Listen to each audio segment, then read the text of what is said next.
Hello विद्यार्थियों।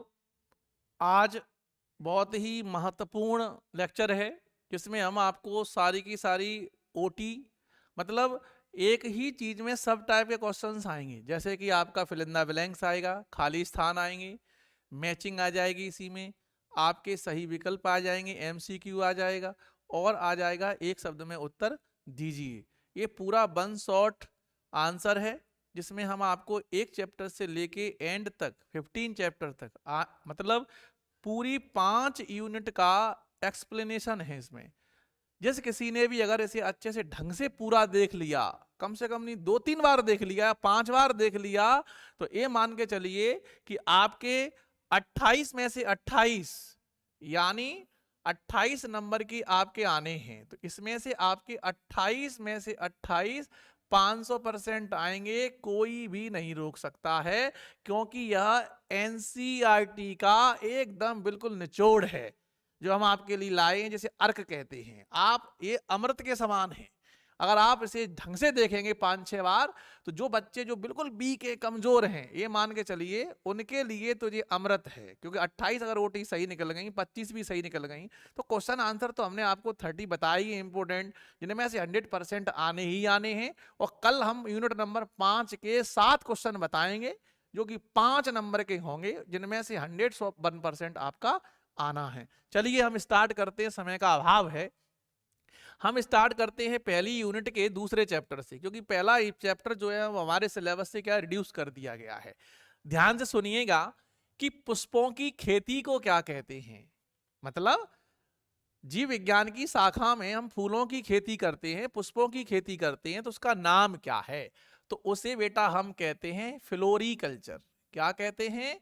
उसे हम कहते हैं फ्लोरीकल्चर। क्या कहते हैं?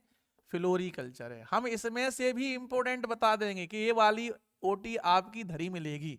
तो फूलों की खेती करने की जो शाखा है, उस शाखा का नाम है फ्लोरीकल्चर।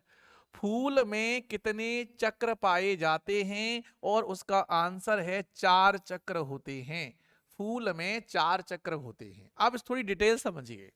फूल में टोटल चक्र 4 होते हैं, जिसमें से 2 चक्र सहायक चक्र होते हैं। 2 चक्र जो होते हैं वो आवश्यक चक्र होते हैं। कौन से चक्र होते हैं? आवश्यक चक्र, जो लैंगिक जनन की क्रिया में हिस्सा लेते हैं।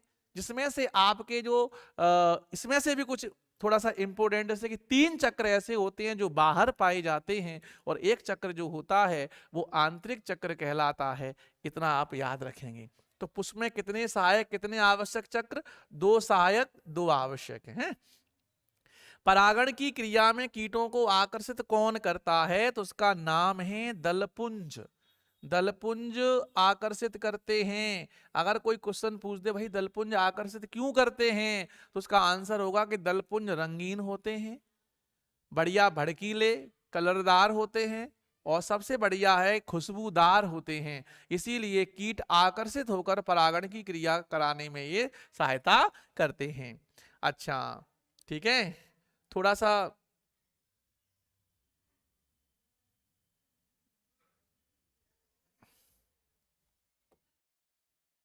जागे देखिए।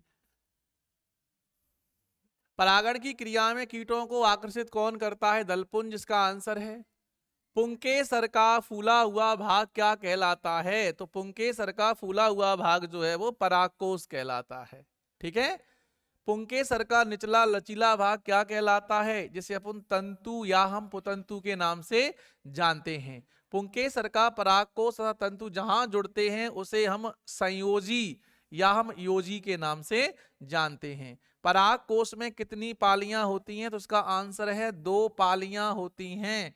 ठीक है। परागकोश में 2 पालियां होती हैं, और परागकोश में जो कक्ष जो होते हैं, जिन्हें हम कोष्ठ कहते हैं, तो कोष्ठ जो होते हैं वो कितने होते हैं? 4 होते हैं, क्योंकि प्रत्येक पाली में 2 कक्ष पाए जाते हैं। तो परागकोश में कितने कक्ष होते हैं? 4 कक्ष होते हैं। परागकोश में जो कक्षों की संख्या जो है वो कितनी है? 4 है। ठीक है। ये देखिए आप, 4 है। पुष्प का निचला भाग जो तने से जुड़ा रहता है वह क्या कहलाता है? उसका नाम है पुष्प वृंत। क्या नाम है? पुष्प वृंत नाम है। बोलो, बात समझ में आई? चलिए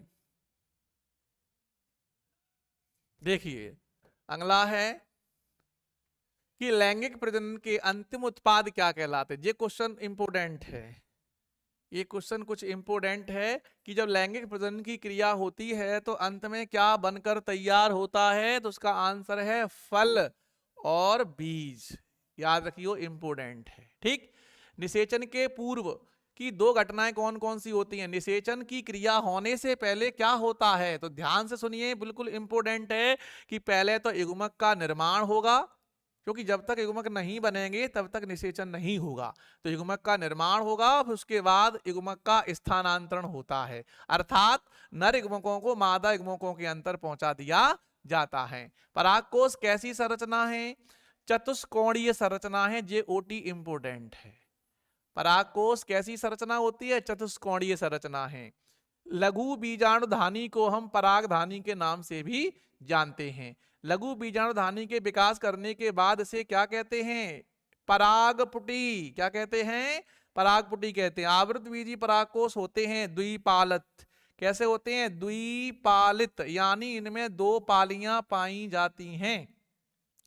आवृत बीजियों की आंतरिक परत क्या कहलाती है, टेपिटम। वेरी इंपॉर्टेंट क्वेश्चन है, क्योंकि लास्ट ईयर इसी से रिलेटेड क्वेश्चन 2 नंबर में पूछा गया था कि टेपिटम के कार्य क्या होते हैं, टेपिटम करता क्या है। तो टेपिटम परागकणों को भोजन देने का काम करता है और उसे सहारा देता है। उसे क्या देता है, सहारा देता है। ठीक है, देखो टेपिटम की कोशिकाएं भरी होती हैं साइटोप्लाज्म से। टेपिटम की जो कोशिकाएं होती हैं उसमें सबसे ज्यादा साइटोप्लाज्म भरा होता है। परागकण का व्यास लगभग कितना होता है, ये इंपोर्टेंट क्वेश्चन है, आ सकता है 25 से 50 माइक्रोमीटर। एनसीईआरटी में दिया है ये वाला, 25 से 50 माइक्रोमीटर। ठीक है, याद रखियो। अगला जो दिया गया है वो क्वेश्चन है कि परागकण की बाहरी भित्ति को क्या कहते हैं। तो परागकण की बाहरी भित्ति को बाह्यचोल कहते हैं। परागकण की अंतःभित्ति को हम अंतःचोल कहते हैं। लेकिन इसमें से जो क्वेश्चन इंपोर्टेंट बनेगा वो हम जस्ट अभी बताते हैं आपको।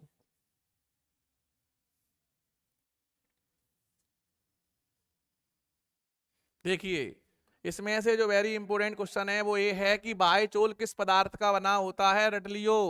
स्पोरोपोलेनिन अभी तक नहीं पूछा गया है। परागकण की आंतरिक भित्ति को क्या कहते हैं, अंतःचोल, अभी बताया था हमने। अंतःचोल किस पदार्थ का बना होता है, ये क्वेश्चन लास्ट ईयर ओटी में पूछ लिया गया है। सेलुलोज और पेक्टिन का बना होता है। अंतःचोल जो होता है वो सेलुलोज और पेक्टिन का बना होता है। इस वर्ष इसके आने के पूरे चांस हैं। बाह्यचोल किस पदार्थ का बना होता है, स्पोरोपोलिनिन का। परागकण संरचना कैसी है, अगुणित है, जिसे हम कहते हैं हैप्लॉइड। क्या कहते हैं, हैप्लॉइड कहते हैं, या गुणित है। कितने प्रतिशत से अधिक आवृतबीजी पदार्थों के परागकण दो कोशिकीय चरण में झड़ते हैं, 60% से अधिक। इंपोर्टेंट है।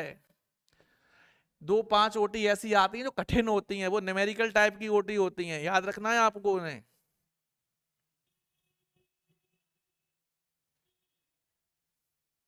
देखिए, अगला है कि उन परागकणों के नाम बताइए जो एलर्जी कारक हैं। इंपोर्टेंट, ऐसे कौन से परागकण होते हैं जो जंतुओं में एलर्जी फैलाने का काम करते हैं, एलर्जी के कारण बन जाते हैं। तो गाजर घास और पार्थेनियम इसमें से मोस्ट इंपोर्टेंट, याद रखियो, गाजर घास।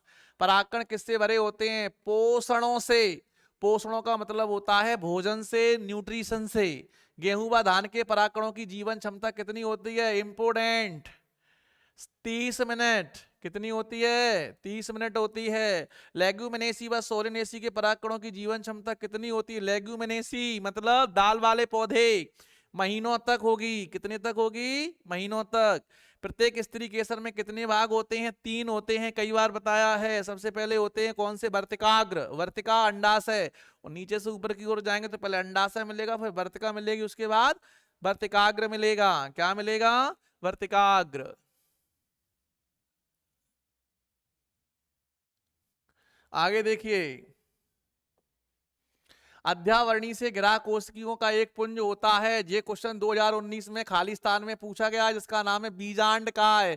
इसे अंग्रेजी में कहते हैं न्यूसीलस।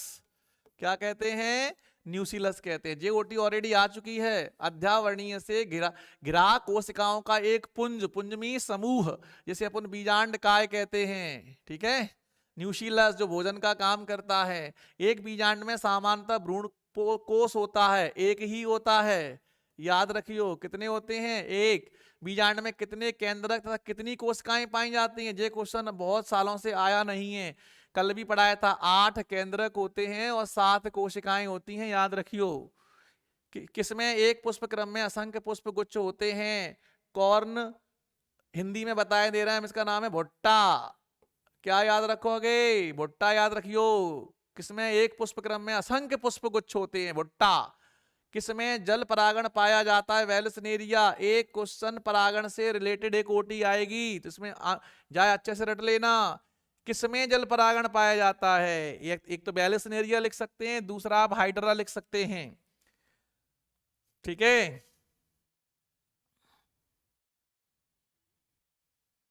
अगला है एमोरफोलस का लंबोत्तर पुष्प कितना ऊंचा होता है? 6 फीट। याद रखियो, इंपोर्टेंट है। एक ही पौधे पर नर एवं मादा दोनों पुष्प उपलब्ध हों।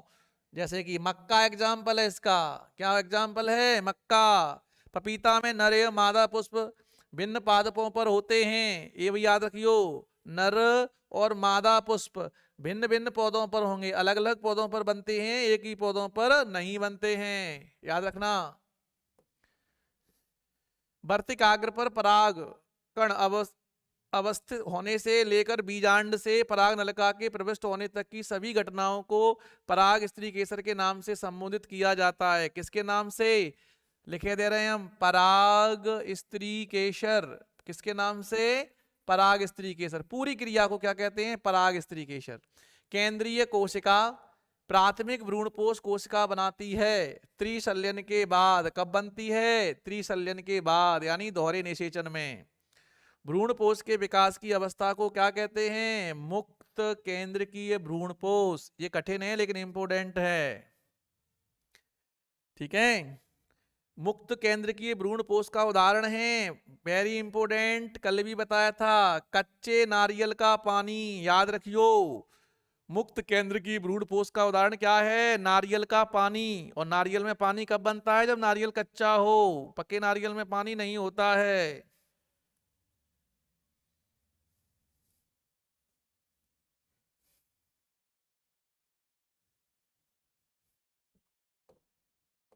अगला है मूल शीर्ष एक ढक्कन द्वारा आवृत होती है, उसे क्या कहते हैं? मूल गोप, रूट कैप। मूल शीर्ष, मूल शीर्ष का मतलब होता है कि जो जड़ होती है तो जड़ के ऊपर एक टोपीदार संरचना पाई जाती है। जब जड़ अंदर की ओर प्रवेश करती है तो ये हमारी जड़ की रक्षा करती है, इसे हम मूल गोप या हम कहते हैं रूट कैप। क्या कहते हैं? रूट कैप कहते हैं। आवृत बीजी जीवों में लैंगिक जनन का अंतिम परिणाम होता है बीज। ये याद रखियो, शीड आंसर इसका। ठीक है, बीज भ्रूण निष्क्रियता की दशा में प्रवेश कर जाता है, उसे क्या कहते हैं? प्रसुप्ति। क्या कहते हैं? प्रसुप्ति। जब हमारा भ्रूण निष्क्रिय अवस्था में चला जाए, ऐसी स्थिति को हम प्रसुप्ति या डोरमेंसी स्टेज कहते हैं। सुसुप्ता काल, अर्थात हमारा भ्रूण यहाँ पर सो गया है, कोई काम नहीं करेगा, इनएक्टिव हो गया है। इंपोर्टेंट है। आवासी फल किसे कहते हैं? सेब को कहते हैं, स्ट्रॉबेरी को भी कहते हैं। स्ट्रॉबेरी को हिंदी में कहते हैं रस भरी, हैं? अखरोट, ये सब के सब कैसे हैं? फॉल्स फ्रूट के एग्जाम्पल हैं, आभासी फल हैं। किस पौधे में बिना निषेचन के ही बीज पैदा करने की क्रिया कहलाती है? असंगजनन, असंगजनन, एपोमिक्सिस। जैसे कि एग्जाम्पल है घास। ठीक है, इनमें बिना निषेचन के ही बीज बन जाते हैं। एक बीज में एक से अधिक भ्रूण की उपस्थिति को क्या कहते हैं? बहुभ्रूणता। ये क्वेश्चन वेरी वेरी इंपोर्टेंट है, ये ओटी में आए चाहे नहीं आए, लेकिन क्वेश्चन के आंसर में पूछा जा सकता है कि बहुभ्रूणता किसे कहते हैं। बहुभ्रूणता का मतलब होता है कि हम जानते हैं कि मोस्टली एक बीज में केवल एक ही भ्रूण होता है, एक बीज में केवल एक भ्रूण होता है, लेकिन कुछ बीज ऐसे हैं जिनके एक बीज में बहुत सारे भ्रूण पाए जाते हैं, जिनके एग्जाम्पल हैं नींबू, लेमन और ऑरेंज। संतरा, संतरा और नींबू, संतरा और नींबू, याद रखियो, इंपोर्टेंट है बेटा।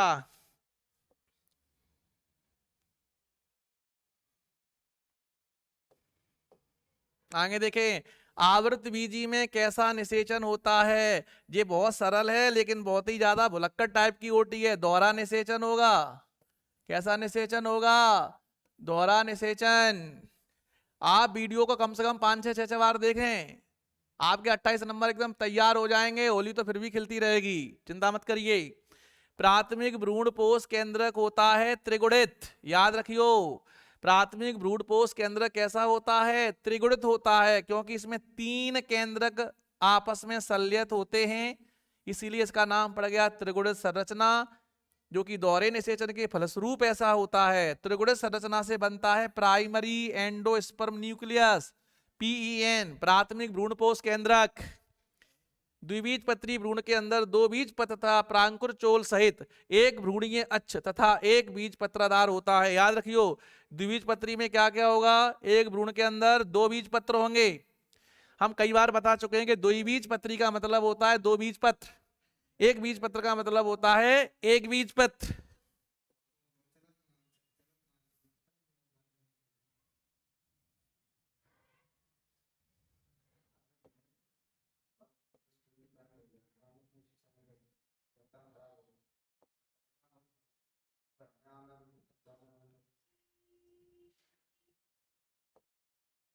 देखो बेटा, यहां से शुरू करते हैं हम लोग तीसरा चैप्टर।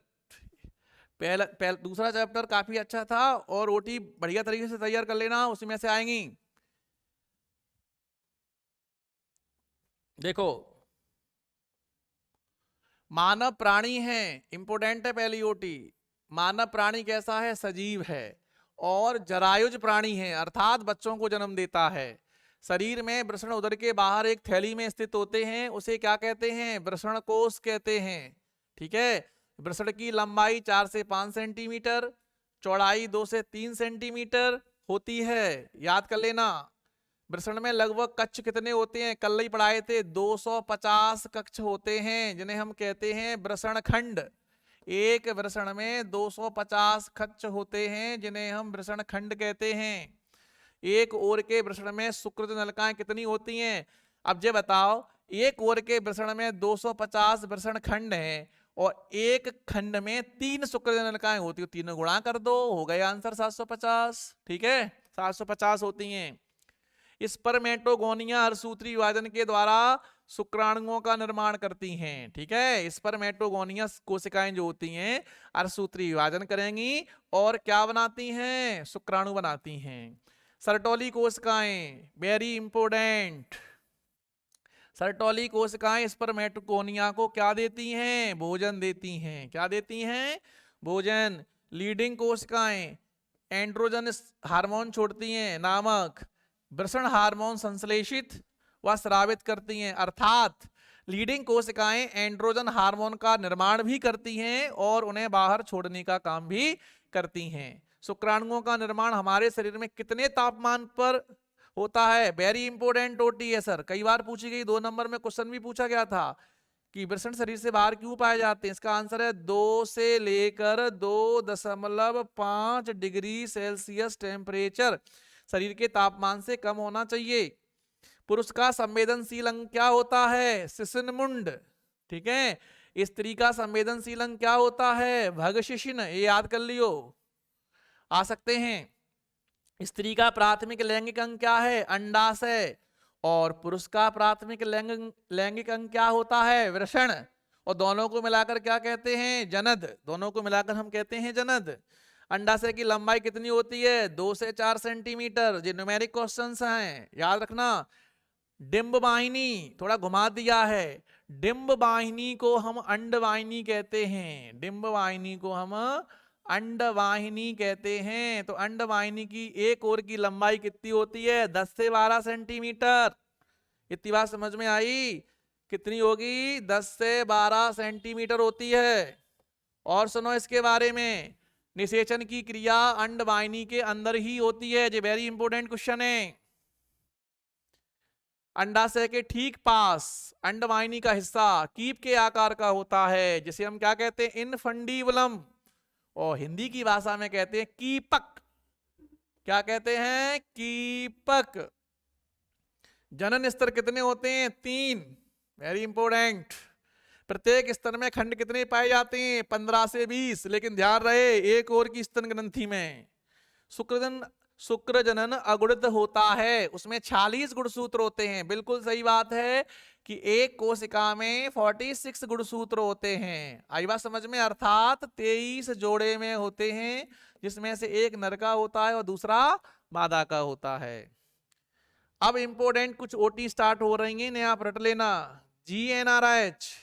जीएनआरएच का पूरा नाम गोनेडोट्रोपिन रिलीजिंग हार्मोन, कल भी पढ़ाया था मैंने। LH luteinizing hormone.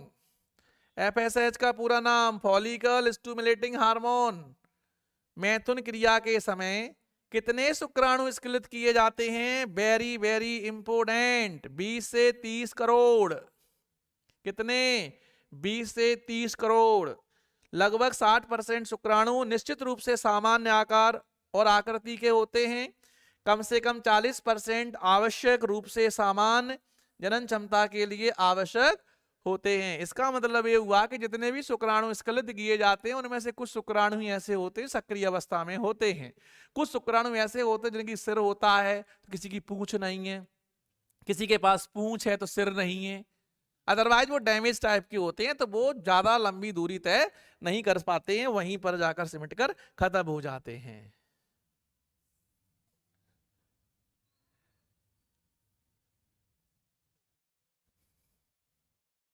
देखिए, अंडाशय में केवल 60 से 80 हजार प्राथमिक पुटिक ही शेष बचते हैं। ये कोटि बहुत इंपोर्टेंट है।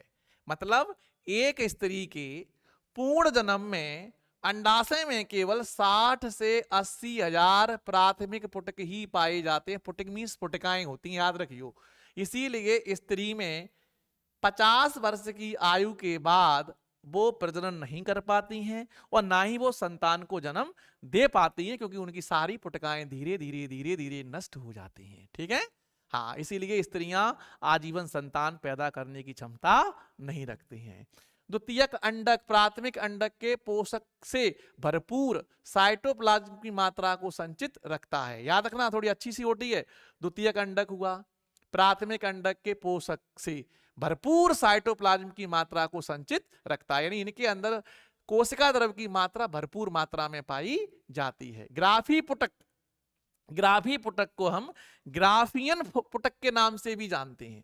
इसे हम ग्राफियन पुटक भी कहते हैं बेटा, ग्राफियन पुटक, ग्राफियन पुटक भी कहते हैं। ठीक है, द्वितीयक अंडाणु को अंडाशय से मोचित करता है, इस प्रक्रिया को हम अंडोत्सर्ग कहते हैं। मतलब समझ में आया, मतलब समझ में ये है कि जो ग्राफियन पुटिका होती है वही हमारे अंडाणु को मोचित का मतलब होता है छोड़ने का काम करती है। जब अंडाणु को छोड़ दिया जाता है अंडाशय के भीतर तो इस क्रिया को हम अंडो उत्सर्ग कहते हैं। अंडो उत्सर्ग का मतलब होता है अंड धन उत्सर्जन, यानी अंड का बाहर छोड़ देना। ओवुलेशन कहते हैं इसे अंग्रेजी में, क्या कहते हैं, ओवुलेशन बोलते हैं। ठीक है, अच्छा, अगली ओटी इंपोर्टेंट है।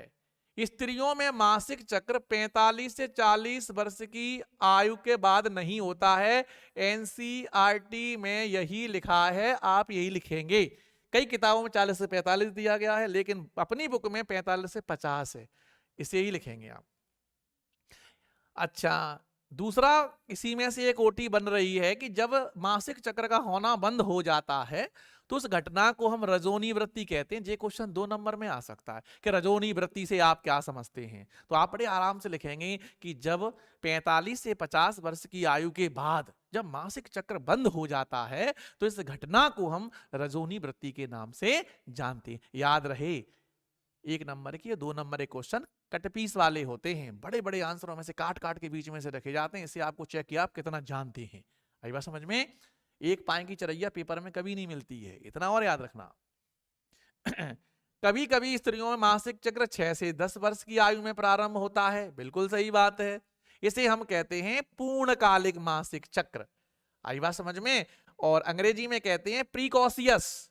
लेकिन जब मासिक चक्र प्रारंभ हो जाता है, चाहे वो कम उम्र में हो, चाहे वो 11 से 13 वर्ष की उम्र में हो, उसे हम मेनार्क कहते हैं। क्या कहते हैं? मेनार्क कहते हैं। ठीक। मध्य चक्र के दौरान एलएच का तीव्र श्रावण जब अधिकतम स्तर पर होता है तो इसे हम एलएच सर्ज कहते हैं। थोड़ा सा घुमावदार होती है। कभी कभार क्या होता है कि जब मासिक चक्र चल रहा होता है तो ल्यूटिनाइजिंग हार्मोन का श्रावण का लेवल बढ़ जाता है ना, ज्यादा बढ़ जाता है, तो उसे हम एलएच सर्ज कहते हैं। ठीक। कार्पस ल्यूटियम को हिंदी में कहते हैं पीत पिंड, भारी मात्रा में प्रोजेस्टेरोन हार्मोन का श्रावित करता है। याद रखियो, जो इंपोर्टेंट टूटी है, सबसे ज्यादा श्रावित करेगा। ठीक है।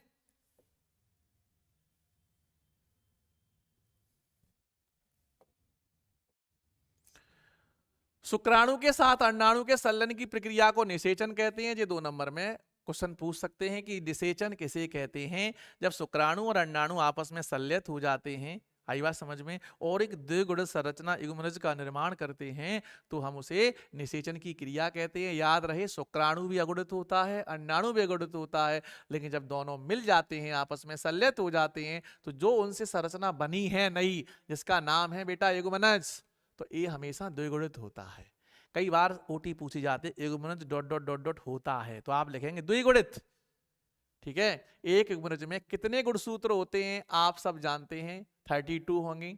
ठीक है, 32, क्योंकि हमने आपको बताया है कि भ्रूण उसे ही हम कह सकते हैं जब उसमें 32 कोशिकाएं बनकर तैयार हो जाएं। हमने कल भी परखनली शिशु में और आईवीएफ इन विट्रो फर्टिलाइजेशन में कल हमने पढ़ाया था कि जब हमारे भ्रूण में 32 कोशिकाएं विकसित हो जाती हैं, तभी हम उसे गर्भाशय में जाकर प्रत्यारोपित कर सकते हैं। ठीक है, यहाँ पर गुणसूत्र की संख्या नहीं पूछी है। ठीक है, कोशिकाओं की संरचना पूछिए। किसकी पूछी है? कोशिकाओं की संरचना। 8 से 16 कोरक खंडी वाले भ्रूण को क्या कहते हैं? मोरला। ये क्वेश्चन इस वर्ष आ रहा है। तुम्हारी किस्मत खराब हो तो नहीं कह सकते हैं कि 2 नंबर में पूछा जा सकता है कि मोरुला क्या है, तो आप आराम से बोल देना कि सर 8 से लेके 16 कोशिकाओं वाला एक गोल आकृति का सहतूत जैसी संरचना को हम मोरला कहते हैं। माता व भ्रूण के मध्य संवहनी नली का कार्य कौन करता है? अपरा। याद रखियो, जिसे अपन कहते हैं प्लेसेंटा। क्या कहते हैं बेटा? प्लेसेंटा कहते हैं, प्लेसेंटा। HCG का पूरा नाम कल हमने आपको पढ़ाए थे कि हमारे प्लेसेंटा से कुछ हार्मोन सीक्रेशन होते हैं, कुछ हार्मोन छोड़े जाते हैं। इनके पूरे नाम पूछे जा सकते हैं। HCG का पूरा नाम human chorionic gonadotropin hormone, HPL human placental lactogen. अपरा द्वारा स्रावित होने वाले हार्मोन HCG हैं और HPL हैं। ये क्वेश्चन 2 नंबर में पूछ सकता है कि अपरा द्वारा कौन कौन से 2 हार्मोन छोड़े जाते हैं, उनके नाम लिखो। तो आप शॉर्टकट में लिख देना HCG HPL। ठीक है, और एस्ट्रोजन और प्रोजेस्टेरोन ये भी लिख दो। ये सरल पढ़ते तो ये लिख देना। प्रसव के समय अंडाशय द्वारा स्रावित हार्मोन कौन सा है? रिलैक्सिन। कौन सा हार्मोन है? रिलैक्सिन। ठीक है, तो एस्ट्रोजन, प्रोजेस्टेरोन और रिलैक्सिन, ये 3 हार्मोन ऐसे हैं जो हमारे अपरा के द्वारा छोड़े जाते हैं, प्लेसेंटा के द्वारा छोड़े जाते हैं। तो आप इसे भूल सकते हैं। इसके लिए आप एक छोटी सी ट्रिक याद रखें। माना कि आप कहीं फोटो खिंचाने गए स्टूडियो में, तो आपने फोटोग्राफर भाई साहब से बोला कि भाई साहब कि ऐसा क्या, ऐसा पोज लो कि रिलैक्स मिल जाए। क्या मिल जाए? रिलैक्स। ऐसा पोज लो कि रिलैक्स बन जाए। तो ऐसा means estrogen, pose means progesterone, और रिलैक्स मिल जाए तो रिलैक्सिन। जैसा इसका नाम वैसा इसका काम है, ये रिलैक्स देता है ना। जब बच्चे का जन्म होता है तो ये मादा को रिलैक्स देता है, आई मीन थोड़ा सा एरिया बड़ा कर देता है, जिससे बच्चे आसानी से जन्म ले लेते हैं। तो याद रखियो, ऐसा पोज लो कि रिलैक्स मिल जाए, या ऐसा पोज खींचो कि रिलैक्स मिल जाए। ठीक है, आपको भी रिलैक्स मिलेगा, टेंशन मत लीजिए। Estrogen, progesterone, cortisol, prolactin, thyroxine आदि की मात्रा सहगर्भता के दौरान रक्त में कई गुणा बढ़ जाती है। याद रखियो, जब क्या कहते हैं, जब गर्भधारण रहता है तो ये हार्मोन की मात्रा अपने आप बढ़ जाती है, याद रख लेना। लेकिन ऊपर वाला क्वेश्चन इंपोर्टेंट है, मानव में सगर्भता की अवधि कितनी होती है, जिसे गर्भवती कहते हैं या गर्भधारण कहते हैं, गर्भ अवधि भी कहते हैं, गर्भधारण भी कहते हैं। इसका नाम है 9.5 माह, 9 महीना 5 दिन। ठीक है, कहीं कहीं 9 महीना 10 दिन भी लिखा है। और टोटल अगर दिन में पूछे तो 280 दिन लिखेंगे हम, और अगर सप्ताह पूछे तो 40 सप्ताह लिख देंगे, 42 वीक्स के लगभग है। ठीक है, लेकिन जहां तक है वो महीने ही पूछता है तो आप लिखेंगे 9 माह, 9.5 माह। कितना लिखेंगे? 9.5 मंथ। ठीक है, आप इसे अच्छे से याद रखियो, ये इंपोर्टेंट है बेटा। ठीक, 9.5 डेज।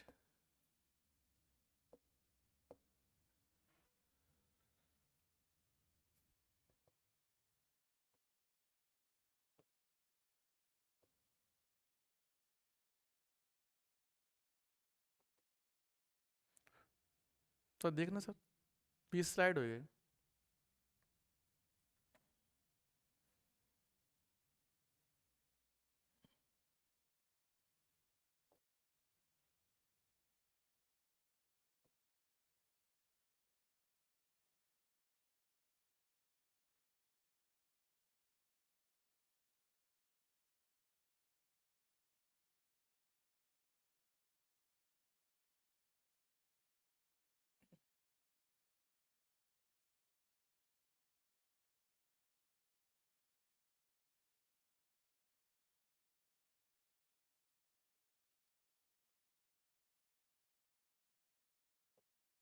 चलिए आगे देखिए, गर्भाशय संकुचन किसके अधिक श्रावण को उद्दीपित करता है? तो इसका आंसर है ऑक्सीटोसिन हार्मोन। याद रखियो, ये भी इंपोर्टेंट है, रिलैक्सिन ऑक्सीटोसिन दोनों इंपोर्टेंट है। दुग्ध श्रावण के आरंभिक कुछ दिनों तक जो दूध निकलता है उसे हम कोलेस्ट्रम कहते हैं। इस वर्ष के लिए ये ओटी वेरी वेरी इंपोर्टेंट है, जो कई बार पूछी गई है और आने के पूरे पूरे इसके चांस हैं। अंडो उत्सर्ग मीन्स अंडाणु का निकलना, LH FSH नामक हार्मोन द्वारा प्रेरित करता है। मतलब ये है कि अंडोत्सर्जन में कौन कौन से हार्मोन जो हैं जो उसे प्रेरित करते हैं, तो उसका नाम है LH I mean luteinizing hormone, FSH का मतलब होता है फॉलिकल स्टिमुलेटिंग हार्मोन। ये दो हार्मोन आप याद रखियो, जो अंडाणु को बाहर करने में सहायता करता है। ग्राफियन पुटिका से जब अंडाणु को बाहर छोड़ा जाता है, उसमें हेल्प करने वाले दो हार्मोन हैं। मानव में आंतरिक निषेचन होता है, सब जानते हैं। अपने कोर्स से रिड्यूस हो गया है कि मेढक में बाह्य निषेचन होता है, एग्जाम में कई बार पूछा गया, ये भी आ सकता है।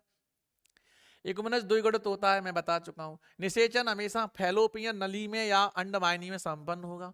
एकुमेनस विभक्त होकर प्लास्टोसिस्ट की संरचना करता है। एकुमेनस जब विभाजित करता है, विभक्त होता है, तो प्लास्टोसिस्ट बनती है। ब्लास्टोसिस्ट क्या बनती है बेटा? ब्लास्टोसिस्ट। WHO का पूरा नाम वर्ल्ड हेल्थ ऑर्गेनाइजेशन। RCH का पूरा नाम रिप्रोडक्टेड चाइल्ड हेल्थ केयर, इंपोर्टेंट है RCH इस वर्ष के लिए। MTP का पूरा नाम medical termination of pregnancy. IUD का पूरा नाम इंट्रा यूटेराइन डिवाइस। IUCD का पूरा नाम intra uterine contraceptive device. HIV का पूरा नाम लास्ट ईयर पूछा जा चुका है, ह्यूमन इम्यूनोडेफिशिएंसी वायरस। एड्स का पूरा नाम लास्ट ईयर आ चुका है, acquired immunodeficiency virus, acquired immunodeficiency syndrome. AIDS का पूरा नाम एक्वायर्ड एमिनोडेफिशिएंसी सिंड्रोम। ये HIV और एड्स लास्ट ईयर एग्जाम में पूछ चुके हैं। ठीक है, CDRI ये आ सकता है central drug research institute. PID का पूरा नाम श्रोणी शोथन रोग। ART कल ही पढ़ाया था हमने, सहायक जनन प्रौद्योगिकी। ET भ्रूण स्थानांतरण। IUT intrauterine transfer. GIFT ZIFT ICST AT IUI STD, ये हमने सब आपको डिटेल से पढ़ाए हैं। आप इनमें से कोई भी 2 नंबर का 100% नहीं 500% धरा मिलेगा।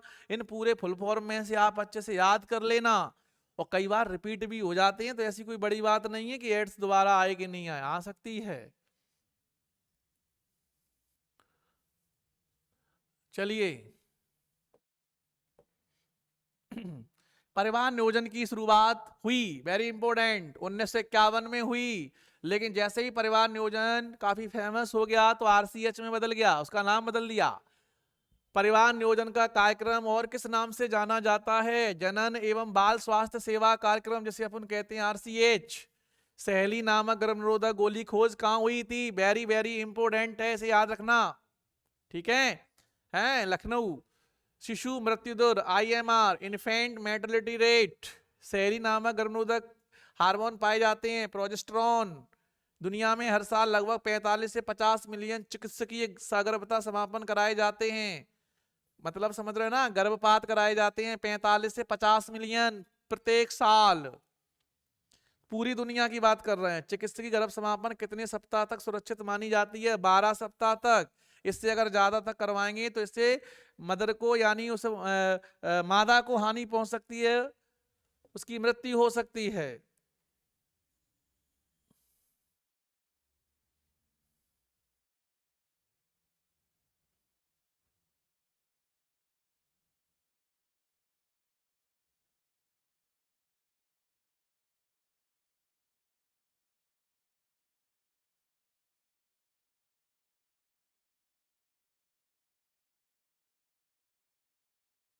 बढ़िया तरीके से अध्ययन करेंगे आपको इसका बहुत लाभ होगा।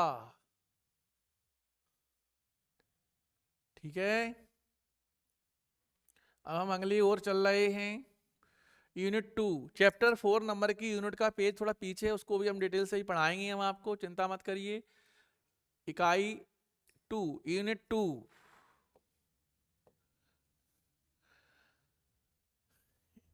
आज हम आपको फर्स्ट और 2 यूनिट की ही ओटी के लेक्चर के बारे में बताएंगे।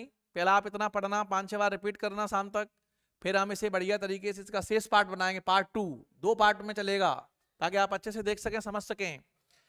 पहला ही क्वेश्चन है कि आनुवंशिकी के जनक, जे एमसीक्यू में क्वेश्चन पूछ लिया गया है कि आनुवंशिकी के जनक, द फादर ऑफ जेनेटिक्स, उनका नाम है ग्रेगर जॉन मेंडल। विविधता का कारण लैंगिक जनन की प्रक्रिया में छुपा हुआ है, यह मानव को कब पता चला? तो याद रखियो 8000 से लेके 1000 वर्ष ईसा पूर्व पता चला था हमें कि मानव के कब पता चला? 8000 से लेकर 1000 वर्ष ईसा पूर्व पता चला। मेंडल ने मटर के पौधों के कितने विपर्यायी लक्षणों का पर प्रयोग किया? 7। वेरी इंपोर्टेंट ओटी है सर ये। ठीक है, मेंडल ने मटर की कितनी तद्रुप प्रजातियों को लिया? 14। यानी मेंडल ने अपने प्रयोगों में कितने प्रकार की मटर की प्रजातियां प्रयोग की? 14। इंपोर्टेंट। अपूर्ण प्रभावता का उदाहरण है स्वान पुष्प या मिराबिलिस जलापा। इसका पूरा नाम है मिराबिलिस जलापा, को हम कहते हैं अंग्रेजी में 4 o'clock प्लांट। क्या कहते हैं बेटा? 4 o'clock प्लांट का नाम से जानते हैं, हिंदी में कैसे? 4 बजिया पौधा। सह प्रभावता का उदाहरण है, सबसे बेस्ट इंपोर्टेंट एग्जाम्पल है मानव का AB रक्त समूह, सह प्रभावता का एग्जाम्पल है। मानव जीन कैसे होते हैं? द्विगुणित होते हैं, जे इंपोर्टेंट ओटी है। बहु एलील का उदाहरण क्या है? ABO रक्त समूह। बहु एलील का मतलब होता है कि मेंडल के जमाने में ऐसा पता था कि एलील केवल 2 ही होते हैं, बाद में जैसे खोजें हुई तो पता लग गया कि एलील 2 से ज्यादा भी होते हैं, तो नाम पड़ गया बहु एलील का। उदाहरण कौन सा था? मानव रक्त समूह था ABO। याद कर लियो, इंपोर्टेंट है जी। हाँ चलो सर आगे बढ़ते हैं कि मटर के बीजों में मंड यानी स्टार्च संश्लेषण का नियंत्रण करता है जीन। ये तो मौखिक चीजें हैं, जितने भी नियंत्रण करने के काम, इंफॉर्मेशन के काम, सारी सूचनाओं के काम जीनों के द्वारा किए जाते हैं। अगर दिमाग से निकल जाए तो जीन आंसर सही है। स्वतंत्र अवयवन का नियम आधारित है द्विसंकर क्रॉस, या इसे ऐसे पूछ सकते हैं कि मेंडल ने स्वतंत्र अवयवन के नियम को समझाने के लिए कौन से क्रॉस का प्रयोग किया? तो द्विसंकर क्रॉस उसका आंसर है। ठीक है, प्रभाविता का नियम आधारित है एक संकर क्रॉस पर, प्रभावता का नियम जो है उसे समझाने के लिए एक संकर क्रॉस का प्रयोग किया गया। लक्षणों की वंशागति पर किया गया कार्य कब प्रकाशित हुआ? इंपोर्टेंट है सर, इसका डेट है 1865। मेंडल ने जीन को क्या कहा? कारक। मेंडल को पता नहीं था कि वे कौन सी ऐसी चीजें हैं जो एक पीढ़ी से दूसरी पीढ़ी में पहुंचाने का कार्य किसके द्वारा होता है, तो मेंडल को रियल नाम नहीं पता था, तो मेंडल ने उसे कारक कह दिया, फैक्टर कहा। बाद में पता चला तो उसे जीन कहा गया, लेकिन मेंडल के जमाने में इसे हम क्या कहते हैं? कारक कहते हैं। आगे देखो, मेंडल के कार्यों की पुनः खोज कब हुई तथा किन वैज्ञानिकों ने की? तो मेंडल की दोबारा खोज 1900 में हुई। 3 वैज्ञानिक थे, डीवरीज, ह्यूगो डीवरीज, कॉरल कॉरेंस और बॉन सेरमॉक। 3 साइंटिस्ट थे, उन्होंने मेंडल की पुनः खोज की। मेंडल के कार्य जो थे उनके ऊपर किसी ने प्रकाश नहीं डाला, लेकिन 3 वैज्ञानिक थे जिन्होंने मेंडल की खोजों को फिर से रीस्टार्ट किया, दोबारा से चालू करवाया। ठीक है, अगला है क्रोमोसोम का व्यवहार की जीन जैसा ही है। क्रोमोसोम यानी गुणसूत्र का व्यवहार भी जीन जैसा ही होता है। यह किसने कहा? थियोडर बोवेरी ने कहा। किसने कहा? थियोडर बोवेरी ने बताया था कि जो वास्तव में जो हमारे जो जीन होते हैं, गुणसूत्र जो होते हैं वो जीन की तरह ही काम करते हैं। तो इसके लिए हमारे 2 साइंटिस्ट थे जिनका नाम क्या क्या है? जिनके नाम है वॉल्टर सटन। सटन और बॉबेरी ऐसे याद रखेंगे, सटन बॉबेरी। क्या रखोगे? सटन बॉबेरी याद रखोगे।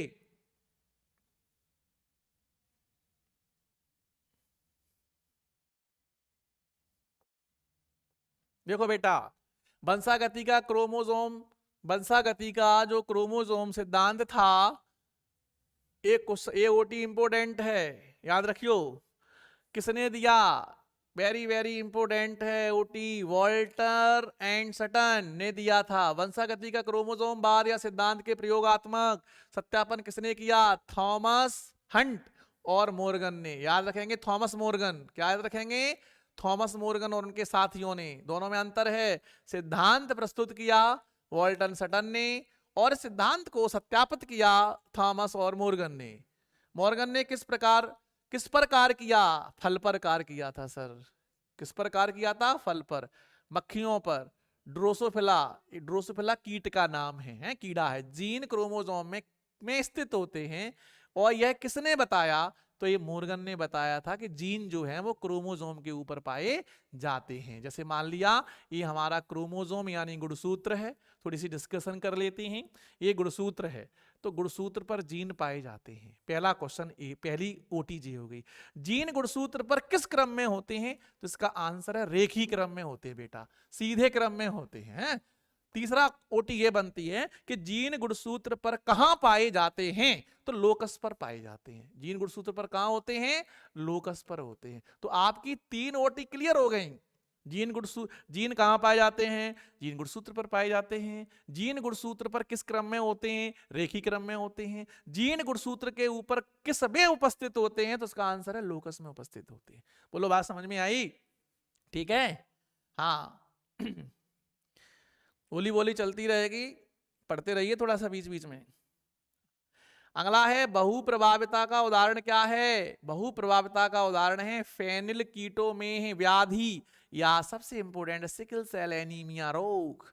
बहुप्रभाविता का मतलब होता है कि जब कोई एक जीन कई प्रकार के लक्षण व्यक्त करे, कई प्रकार की चीजों को प्रभावित करे। जैसे कि सिकल सेल एनीमिया का एग्जांपल है कि ये हमारी आरबीसी यानी आरबीसी को टेढ़ा कर देती है, रक्त की कमी कर देती है। तो एक ही चीज कई चीजों को प्रभावित कर रही है, टेढ़ा भी कर रही है, रक्त की कमी भी कर रही है, इसलिए क्या है? बहु प्रभाविता। बहु मींस बहुत सारी चीजों को प्रभावित करना।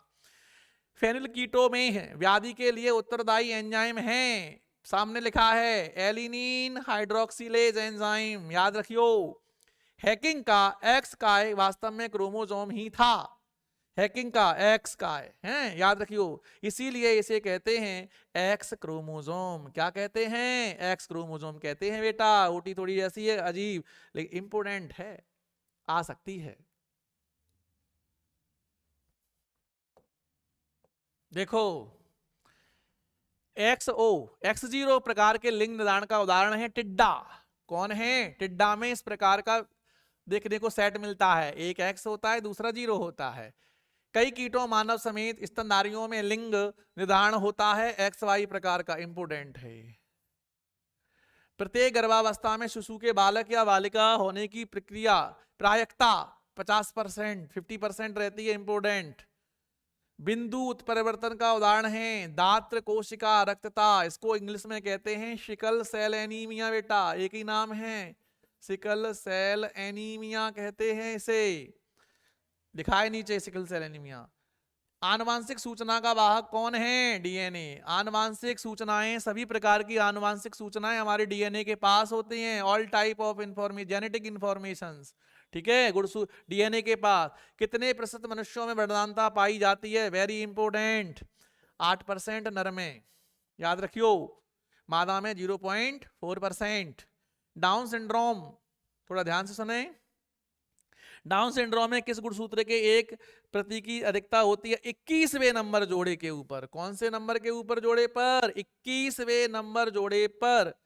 21वें नंबर के जोड़े पर गुणसूत्रों की संख्या 47 हो जाती है। ट्राइजोमिक कंडीशन 2n+1, 2n+1 यानी 2 मल्टीप्लाई 23+1, 23 2 जा 46 प्लस के 1 इक्वल 47। तो ट्राइजोमिक कंडीशन में कितनी बढ़ जाती है? 47 हो जाती है। याद रखियो, इंपोर्टेंट है। और ये बीमारी भी एग्जाम में, सॉरी दोष डिसऑर्डर, ये पूछा भी जा सकता है कि डाउन सिंड्रोम किसे कहते हैं, इसके लक्षण लिखो, तो ये एग्जाम में पूछ दिया जा सकता है।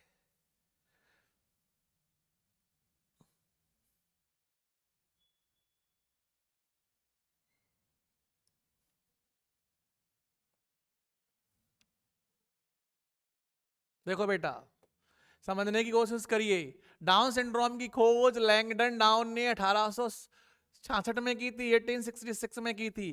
क्लाइनफेल्टर की स्थिति XXY अर्थात 47। इंपोर्टेंट, ये भी इंपोर्टेंट, ये भी इंपोर्टेंट। टर्नर सिंड्रोम की स्थिति X0 45 क्रोमोसोम, ये भी इंपोर्टेंट। आनुवांशिक द्रव्य के परिवर्तन को क्या कहते हैं? म्यूटेशन यानी उत्परिवर्तन। इसका मतलब ये होता है कि जब हमारी जीन काम करना छोड़ देती है तो उसे हम उत्परिवर्तन या म्यूटेशन कहते हैं। प्रभावी लक्षण किस पीढ़ी में दिखते हैं? F1 में, कल ही पढ़ाया था। F1 पीढ़ी में प्रभावी लक्षण दिखाई देते हैं, लेकिन अप्रभावी लक्षण उपस्थित होते हैं, अब्सेंट नहीं लिख सकते हैं। जीन गुणसूत्र पर किस क्रम में उपस्थित होते हैं? अभी बताया था, रेखीय क्रम में या रेखी क्रम में। जीन गुणसूत्र पर कहां स्थित होते हैं? लोकस पर होते हैं। मेंडल को नोबेल पुरस्कार मिला मृत्यु के बाद, मरणोपरांत, आफ्टर द डेथ। मेंडल ने कितने नियम दिए? 3 दिए।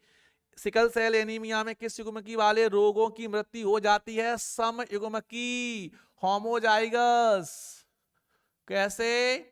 होमोजाइगस वाले जो होते हैं, माना कि कैपिटल ए होमोजाइगस हो गया, कैपिटल बी होमोजाइगस हो गया। मतलब जब एक जैसे जोड़े होते हैं ऐसे लोगों की मृत्यु हो जाती है, लेकिन जो विषम युग्मकी होते हैं वो लोग बने रहते हैं, लेकिन उनके रक्त में कमी आ जाती है, उनका रक्त घटता है, एनीमिया हो जाता है उन्हें। लिंग निर्धारण में कौन सा गुणसूत्र जिम्मेदार है? बेटा वाई। इंपोर्टेंट। हीमोफीलिया वाहक होता है मादा। अब चाहे हीमोफीलिया हो चाहे वो वर्णांधता हो, हैं, इनका काम ही है बीमारी फैलाना। कौन सा? मादाओं का। वर्णांधता में भी मादा होती है बेटा, है। मनुष्य सीधा साधा प्राणी है, वो कभी फालतू काम नहीं करता। आनुवांशिक पदार्थ का पता चला 100 वर्षों के बाद। हम तो ऐसे ही कह रहे थे, ठीक है, आप चिंता मत करिए, आनंद से पढ़िए आप। न्यूक्लिक अम्ल किसका बहुलक है? न्यूक्लियोटाइड का है बेटा, है।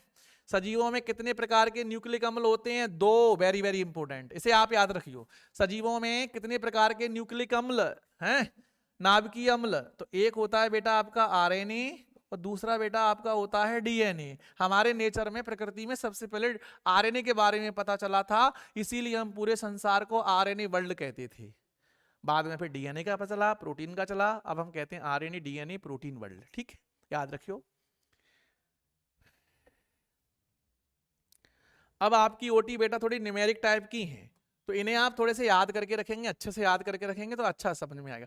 एक जीवाणु भोजी, जिसे अपन कहते हैं बैक्टीरियोफेज, में न्यूक्लियोटाइड्स होते हैं 5386 होते हैं, याद रखियो। और एक जीवाणु भोजी में क्षार युग्म होते हैं 48502, 48502।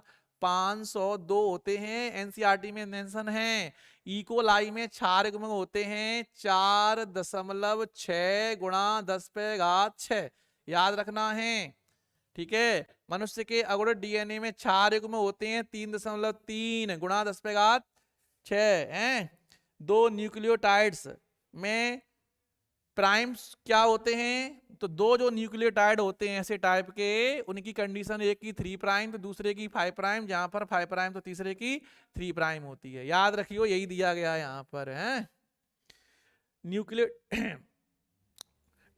आगे देखो, डीएनए की खोज 1869 में हुई थी, फ्रेडरिक मेस्टर ने की थी। डीएनए के द्विकुंडली मॉडल को प्रस्तुत किया था, वेरी वेरी इंपोर्टेंट, वॉटसन और क्रिक ने। ये क्वेश्चन तो बड़े नंबर में आएगा कि डीएनए के द्विकुंडली मॉडल का सचित्र वर्णन कीजिए या इसे समझाइए। ये क्वेश्चन वेरी वेरी इंपोर्टेंट है, हर साल आने वाले प्रश्नों में से है कि डीएनए के द्विकुंडली मॉडल का सचित्र वर्णन कीजिए। द्विकुंडली मॉडल में दोनों श्रृंखलाएं आपस में जुड़ी होती हैं एच बंध द्वारा, हाइड्रोजन बॉन्ड द्वारा, याद रखियो। डीएनए की एक कुंडली में नाइट्रोजनी क्षारक की संख्या कितनी होती है? 10। कैसी, कौन सी? मैं साइड में बता रहा हूं, ऐसे करके बेटा। इसमें 10 होते हैं, 1 2 3 4 5 6 7 8 9 10। ठीक है, कितने होते हैं? 10 होते हैं। डीएनए के एक कुंडली की लंबाई 34 अंगस्ट्राम, अगर अंगस्ट्राम में दिया गया है तो 34 अंगस्ट्राम होगी बेटा, और नैनोमीटर में दिया गया है तो 3.4 नैनोमीटर होगी। इसके बीच में पॉइंट लग जाएगा। एक कुंडली में क्षार युग्म कितने होते हैं? 3.4 अंगस्ट्राम या 0.34 नैनोमीटर। ये कहानी कैसी है तो सुनो ध्यान से, ये कहानी ऐसी है, एक कुंडली हो गई 34 अंगस्ट्राम, अब इसके बीच में की जो दूरी हो गई, ए वाली दूरी डिस्टेंस हो गई 3.4 अंगस्ट्राम हो गई। डीएनए की प्रत्येक कुंडली का व्यास 20 अंगस्ट्राम होता है, याद रखियो। मानव जीनोम में कितने करोड़ क्षार युग्म हैं? 3164.7, 3164.7। मानव जीनोम परियोजना कितने वर्ष में की गई थी? 13 वर्ष में कंप्लीट हो गई थी। वेरी वेरी इंपोर्टेंट है ओटीए वाली, याद रखियो। मानव जीनोम परियोजना कब पूर्ण हुई? 2003 में हुई थी। ईएसटीएस का पूरा नाम एक्सप्रेस्ड सीक्वेंस टेक्स, बीएससी का पूरा नाम बैक्टीरियल आर्टिफिशियल क्रोमोसोम, वाईएससी का नाम ईस्ट आर्टिफिशियल क्रोमोसोम। औसतन प्रत्येक जीन में कितने क्षार उपस्थित होते हैं? ये दिए गए हैं आपके 3000। अनुलेखन, डीएनए से प्राप्त आनुवंशिक सूचनाओं को एमआरएनए में पहुंचाना। देखो बेटा, अनुलेखन और अनुवादन तो इतने इंपोर्टेंट क्वेश्चन बन गए हैं इस वर्ष के लिए कि ये 2-2 नंबर में ही पूछे जाएंगे। अनुलेखन का मतलब होता है कि डीएनए से जब हम एमआरएनए का निर्माण करते हैं तो अनुलेखन कहते हैं, और अनुवादन का मतलब होता है जब हम एमआरएनए से प्रोटीन बनाते हैं तो हम उसे अनुवादन कहते हैं, ट्रांसलेशन एंड ट्रांसक्रिप्शन। याद रखियो, इंपोर्टेंट है।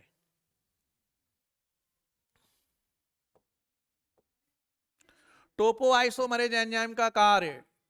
टोपोआइसोमरेज मैंने आपको बताया था ना, टोपोआइसोमरेज क्या करता है? तो टोपोआइसोमरेज हमारे डीएनए के दोनों स्ट्रैंड को सीधा करने का काम करता है। सीधा कर दिया ना, ये टोपोआइसोमरेज का काम है, फंक्शन है। अच्छा, दूसरा दिया गया हेलिकेज एंजाइम क्या करता है? हेलिकेज एंजाइम जो बेटा होता है वो इसके बीच में से इसे काटने का काम करता है, ऐसे कट करता, कैंची का काम करता है, इसे 2 भागों में डिवाइड कर देगा ऐसे करके। इसका काम है हेलिकेज का, हेलिकेज काट देता है। लिखा है डीएनए के खंडों को काटना, डीएनए के खंडों को काटने का काम कौन करता है? हेलिकेज। इकोलाई में केंद्रक नहीं मिलता है, स्पष्ट क्लियर नहीं होता है सर, CLEAR क्लियर। HGP का पूरा नाम ह्यूमन जीनोम प्रोजेक्ट, इंपोर्टेंट, मानव जीनोम परियोजना हिंदी में। सर्वप्रथम किस मानव की खोज हुई? ड्रायोपिथेकस, ट्रायोपिथेकस। आधुनिक मानव का जंतु वैज्ञानिक नाम होमो सेपियंस, याद रखियो, हम होमो लिखेंगे अलग, सेपियंस लिखेंगे अलग। पृथ्वी कितने वर्ष प्राचीन है? 4000 वर्ष। याद रखना। डीएनए फिंगरप्रिंटिंग की खोज किसने की थी? एलेक्स जेफरी ने की थी। मनुष्य की सबसे बड़ी जीन का नाम क्या है? वेरी वेरी इंपोर्टेंट है, डिस्ट्रोफिन। ठीक है। कितने प्रतिशत से कम जीनोम प्रोटीन का कूट लेखन करते हैं? कितने प्रतिशत? इसका आंसर है 2% से 2%।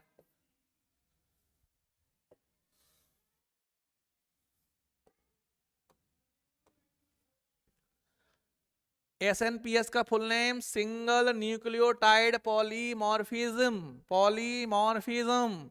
मानव जीनोम में क्षार युग्म कितने होते हैं? 3 गुणा 10 पे घात 9। इंपोर्टेंट।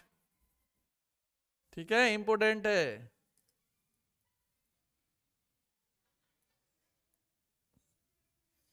थोड़ा सा और है, एस्ट्रोलॉजी का थोड़ा सा बचा है।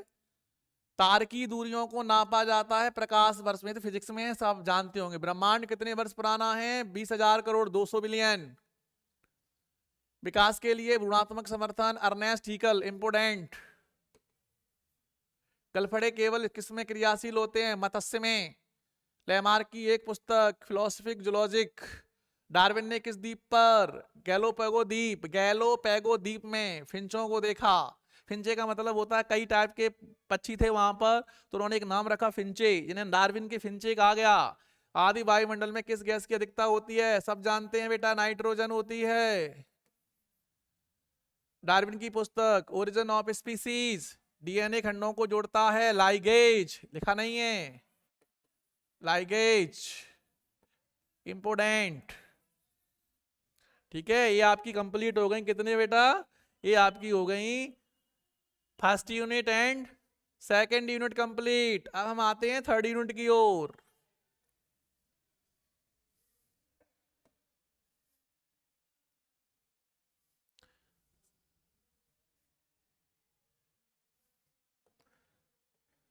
अगर आप इस लेक्चर को पूरा पढ़ लेंगे, अच्छे से सुन लेंगे, तो उन लोगों की नैया पार जल्दी होगी जो बेचारे डगमगा रहे हैं। और टॉपर्स हमारे अगर देख लेंगे इसे, तो ये मान के चलिए आउट ऑफ 100 70 में से 70 नंबर आ जाएंगे, क्योंकि जो क्वेश्चन आंसर है वो तो इजी रहेंगे ही। आपको सबको पता है, हमने कई बार ऐसा रिवीजन कराया बढ़िया तरीके से।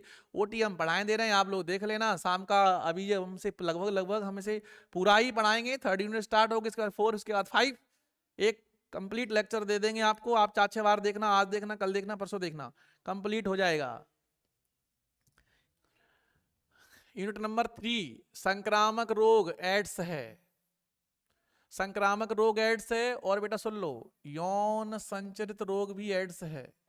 यौन संचरित रोग, जिसे अपन अंग्रेजी में कहते हैं एसटीडी, सेक्सुअल ट्रांसमिटेड डिसीजेज। प्रतिरक्षा अल्पता का उदाहरण। वेरी वेरी इंपोर्टेंट है बेटा, मोस्ट इंपोर्टेंट है। मानव में सबसे ज्यादा संक्रामक रोग सामान्यतः कौन से होते? जुखाम फैलता है। और फैलाने वाले व्यक्ति का नाम क्या है? Rhino virus.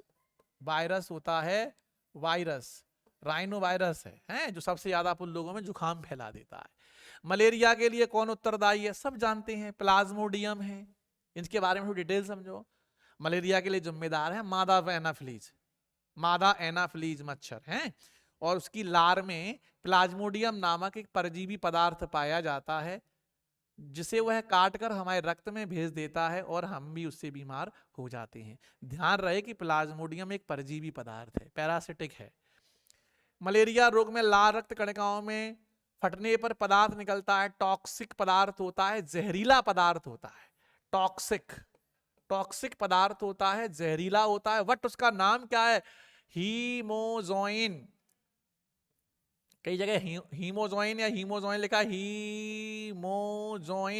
Very very important है, अच्छे से याद कर लियो। एड्स परीक्षण कहां किया जाता है? एलिजा। कहां किया जाता है? एलिजा में किया जाता है, याद रखना। एलिजा बोलते हैं। एड्स परीक्षण जाना जाता है एलाइजा, लिखा है नीचे। आंत्र परजीवी एस्केरिस रोग होता है एस्केरियसिस से। ठीक है। दाद के लिए उत्तरदायी है माइकोस्पोरम, फंगस है, फंजाई है जी। ठीक है। परपोसी की रोग कारक जीवों में लड़ने की क्षमता क्या कहलाती? प्रतिरक्षा। जब हम प्रतिरक्षा कैसे कहते हैं? रोगों से लड़ने की क्षमता प्रतिरक्षा। प्रतिरक्षा वाले टॉपिक से 100% क्वेश्चंस पूछे जाएंगे परीक्षा में। लीवर कैंसर का कारण है शराब। रोग जनकों की अनुक्रिया में हमारे रक्त में प्रोटीन की सेना उत्पन्न करने को कहते हैं बी लसकाणु। जब हम लोग पीड़ित हो जाते हैं तो हमारे शरीर में जो सेना छोड़ी जाती है जो रोगों से लड़ती है उसका नाम है बी लसकाणु। बी लसकाणु है, इंपोर्टेंट है, ठीक है। CMI cell mediated immunity, cell mediated immunity याद रखियो। अगला क्वेश्चन वेरी इंपोर्टेंट है कि दुग्ध श्रावण के प्रारंभिक दिनों में दूध निकलता है उसे क्या कहते हैं? उसका नाम है कोलेस्ट्रॉम। क्या नाम है? कोलेस्ट्रॉम। चाय की पत्ती में पाया जाने वाला एल्कलॉइड होता है caffeine. Very very important, exam में एक बार पूछ भी जा चुका है। देखो कैफीन होता है चाय की पत्ती में और तंबाकू की पत्ती में होता है निकोटीन, याद रखियो। HIV का पूरा नाम ह्यूमन इम्यूनो डेफिशिएंसी वायरस है बेटा, जो एग्जाम में 2022 में पूछ लिया गया है और जरूरी नहीं है कि रिपीट भी हो जाते हैं। कैंसर के लिए उत्तरदायी जीन कौन से होते हैं? ऑन्कोजीन, ये है मोस्ट इंपोर्टेंट, ठीक है। कैंसर फैलाने वाले जीन का नाम क्या है? ऑन्कोजीन है। अगला क्वेश्चन बहुत बहुत इंपोर्टेंट आने वाले हैं, थोड़ा सा तरियासी से रहें। LSD के स्रोत का नाम क्लेविसेप्स परप्यूरिया, इंपोर्टेंट। खमीर में बनने वाला टीका यकृत यानी लीवर का टीका, बी टीका। लसकाणु की उत्पत्ति होती है लसिकाय से, लसिका अंग से। लसकाणु कहाँ बनते हैं? लसिका अंग में बनते हैं। ये सब ओटी इंपोर्टेंट है बेटा, ये आएंगी एग्जाम में। सेम के आकार का बड़ा अंग प्लीहा होता है। अब यहाँ पर एक कंफ्यूजन दूर करें हम तुम्हारा। कंफ्यूजन ये है बेटा, सेम की आकृति के हमारे शरीर में 2 अंग होते हैं। एक अंग हमारी किडनी भी है, लेकिन किडनी हमारे कोर्स में नहीं है, 11th में थी तो हम किडनी नहीं लिखेंगे, हम लिखेंगे प्लीहा। प्लीहा को अंग्रेजी में हम कहते हैं स्प्लीन। क्या कहते हैं? स्प्लीन कहते हैं। स्प्लीन। प्लिया को ब्लड बैंक कहा जाता है। प्लिया को RBC का कब्रिस्तान भी कहते हैं, लेकिन कोर्स में नहीं है, ठीक है। MALT का पूरा नाम, MALT का पूरा नाम होता है म्यूकोसल, ठीक है, एसोसिएटेड लिम्फोइड टिश्यू। एड्स का सबसे पहले पता चला 1981-82 में, और एड्स को फैलाने वाले का नाम क्या है? HIV, याद रखियो। HIV जो है वो एड्स फैलाता है।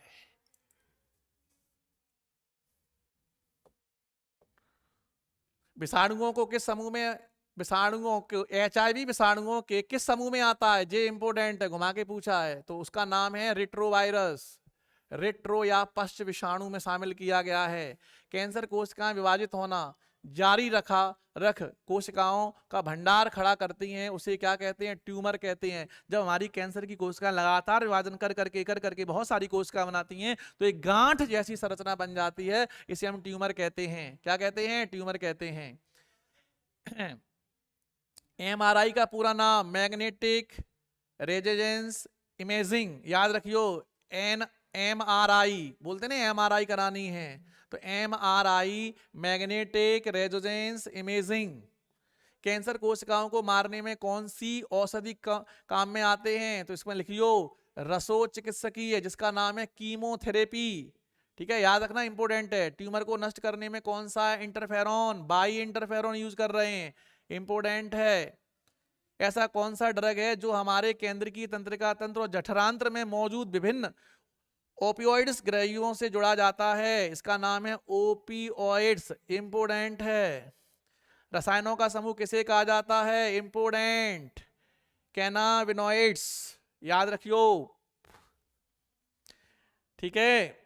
प्रकृति में कैनाबिनॉइड किस पौधे के पुष्प से प्राप्त किया जाता है? आंसर है कैनेबिस सैटाइवा, कैनाबिस सैटाइवा, याद रखना है। कोकीन कोका पादा प्राप्त किया जाता है, ये इंपोर्टेंट है, कोकीन वाला। ये है एरिथ्रोजाइलम कोका। कई बच्चे कोका भी लिख देते हैं तो गलत नहीं होता है, सही है, कोई दिक्कत नहीं है, पूरा नाम नहीं आ रहा है, ये हमने आपको पहले ही बता दिया है। निकोटीन,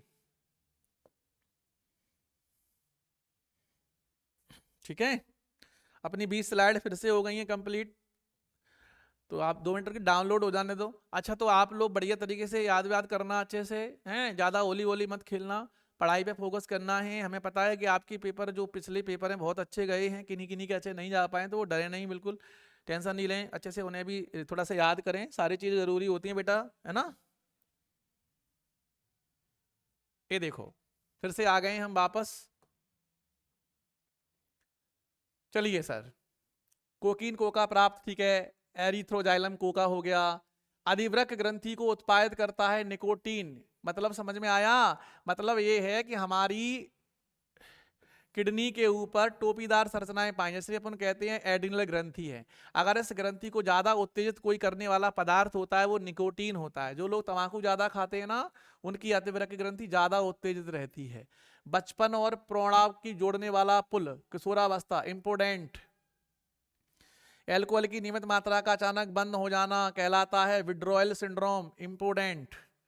गर्भावस्था के दौरान किसका उपयोग गर्भ पर प्रतिकूल प्रभाव डालता है, ड्रग, ये अल्कोहल, ये नहीं सेवन करना चाहिए महिलाओं को। एमएलटी का पूरा नाम बता चुके हैं, नाको, एनएसीओ का पूरा नाम national AIDS control program, important, very very important.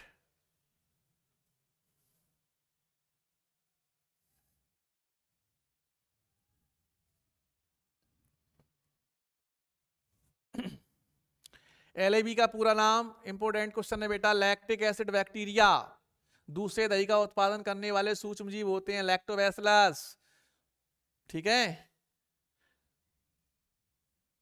पृथ्वी पर उपस्थित जीवन के लिए महत्वपूर्ण घटक हैं, सूक्ष्म जीव हैं। कवक पादप के साथ कौन सा संबंध स्थापित करते हैं, सहजीवी संबंध, वेरी वेरी इंपोर्टेंट है। और उस घटना को कहते हैं माइकोरीजा। यहाँ पर बड़ा कंफ्यूजन है बेटा, कवक कवक और पादप, जब कवक और पादप जुड़ते हैं तो होता तो सहजीवी ही संबंध है, लेकिन हम इसे माइकोरीजा कहते हैं। लेकिन जब हमारे कवक और शैवाल किसी पादप से जुड़ जाते हैं तो सहजीवी संबंध ही होता है, लेकिन उसे हम लाइकेन कहते हैं। उसे हम क्या कहेंगे, लाइकेन कहेंगे। कंफ्यूजन दूर करना, जल्दबाजी में आंसर गलत मत कर देना। जलीय तथा स्थलीय वायुमंडल में विस्तृत रूप से पाया जाने वाला बैक्टीरिया है साइनोबैक्टीरिया है, सबसे ज्यादा मिलता है। वायुमंडल में नाइट्रोजन को स्थिरीकृत करते हैं एनाबीना। स्थिरीकृत करने का मतलब क्या होता है, स्थिरीकृत करने का मतलब होता है कि वायुमंडल की जो नाइट्रोजन है एनाबीना क्या करता है, उसे नाइट्रेट नाइट्रेट और नाइट्राइट और अमोनिया में तोड़ देता है। इसे ही नाइट्रोजन स्थिरीकरण कहते हैं। वेरी सिंपल है, नाइट्रोजन वायुमंडल में जो नाइट्रोजन है एनाबीना क्या करता है, उसे तोड़ देता है, नाइट्रेट में तोड़ देगा, नाइट्राइट में तोड़ देगा, अमोनिया में तोड़ देगा, उसे ही हम नाइट्रोजन स्थिरीकरण कहते हैं। Very simple. करता कौन है, एनाबीना करता है। धान के खेत में जैव उर्वरक की भूमिका निभाते हैं साइनोबैक्टीरिया, इंपोर्टेंट। मृदा में कार्बनिक पदार्थ को बढ़ावा देते हैं नीले हरित शैवाल, ब्लू ग्रीन एल्गी, साइनोबैक्टीरिया इसका नाम है इसका भी। जैव उर्वरक का मुख्य स्रोत जीवाणु कवक, साइनोबैक्टीरिया। मृदा में सुप्तावस्था में रहते हैं एजोस्पाइरलम या एजोटोबैक्टर, जो इंपोर्टेंट है ओटी, हाँ या अच्छे से रट लियो। एजोटोबैक्टर हमेशा मृदा में सोई हुई अवस्था में पाए जाते हैं। कीटों तथा आर्थ्रोपोडा, कीटों तथा आर्थ्रोपोडा पर हमला करते हैं बैकम लोबाय, याद रखियो कौन कौन करते हैं, बैक्यूलोसाई, है ना, याद रखना, ये वाला क्वेश्चन इंपोर्टेंट है। बैक्यूलो वायरसेस किस जीन्स के अंतर्गत आते हैं, न्यूक्लियोपॉलीड्रोसिस वायरस, न्यूक्लियोपॉलीड्रोसिस। बीटी का पूरा नाम बैसिलस थुरिंजेंसिस, बैसिलस थुरिंजेनेसिस। सुगंधीय थैली के रूप में उपलब्ध रहते हैं शुष्क बीजाणु, स्पोर कहते हैं जिन्हें। लार्वा की पाचन नली में क्या निकलता है, टॉक्सिन, टॉक्सिन मीन जहर।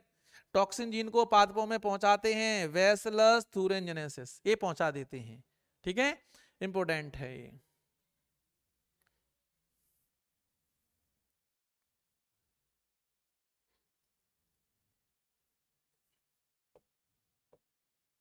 खरपतवार को हटाने में प्रयोग किया जाता है खरपतवार नाशी। लाभप्रद सूक्ष्म जीवों द्वारा उत्पादन किया जाता है प्रतिजैविक एंटीबायोटिक जैसे पेनिसिलिन। निमोनिया की रोकथाम में महत्वपूर्ण भूमिका निभाते हैं प्रतिजैविक ठीक है, डिप्थीरिया, काली खांसी। सूक्ष्म जीवों का प्रयोग किस विधि द्वारा करते हैं? हानिप्रद पीड़कों को मारने के लिए किया जाता है जैव नियंत्रण विधि। ठीक है, सूक्ष्म जीवों का प्रयोग किस विधि द्वारा? हानिप्रद पीड़कों को मारने में किया जाता है जैव नियंत्रण विधि। वर्णों के समूह को कहते हैं पैलीड्रोम। इंपोर्टेंट है, क्या कहते हैं? पैलीड्रोम कहते हैं। Unit number 4, unit number 4। एक गुणसूत्र में, इसमें थोड़ा ध्यान से पढ़ना, एक गुणसूत्र में किस विशिष्ट डीएनए अनुक्रम होते हैं? एक गुणसूत्र में एक विशिष्ट डीएनए अनुक्रम होता है। कोई भी एक गुणसूत्र हो उसमें डीएनए का एक अनुक्रम होगा निश्चित। प्रथम पुनर्युगल डीएनए का निर्माण, ठीक है, साल्मोनेला टाइफीमुरियम के द्वारा सहज प्लाज्मिड में प्रतिजैविक प्रतिरोधी कूट लेखन जीन के जुड़ने से हो सका है। थोड़ी बड़ी ओटी है, इतना ही करना। साल्मोनेला टाइफी, ठीक है। स्टेनले कोहन व हर्बर्ट वोटार ने प्रथम पुनर्युगल निर्माण 1972 में किया था।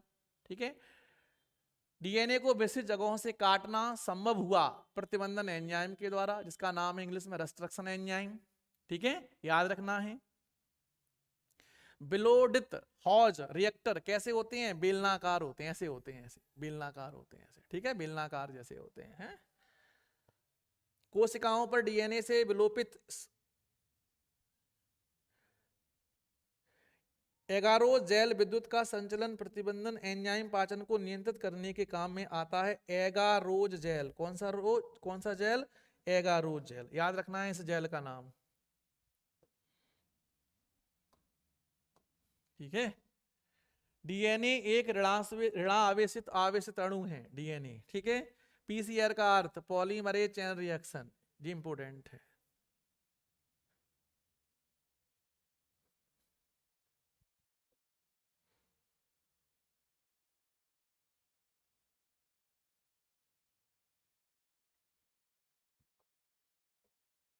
यूनिट नंबर 4 में सबसे ज्यादा अगर कोई इंपोर्टेंट है ओटीओ में, तो हमने आपको पढ़ाया था और बताया था कि जो आनुवांशिक अभियांत्रिकी के जो उपकरण हैं उनमें आपको रटना है। मतलब कौन सा एंजाइम जोड़ता है, कौन सा काटता है, कौन सा डबल कर देता है, ये सारे हार्मोन्स आपको याद रखने हैं, याद करना है। टोपो आइसोमरेज एंजाइम वगैरह सारे एंजाइम आप याद करिए। जीन चिकित्सा का पहल प्रयोग 1990 में किया गया था। कब किया गया था? 90 में किया गया था। एक 4 वर्षीय लड़की के ऊपर किया गया था। ठीक है,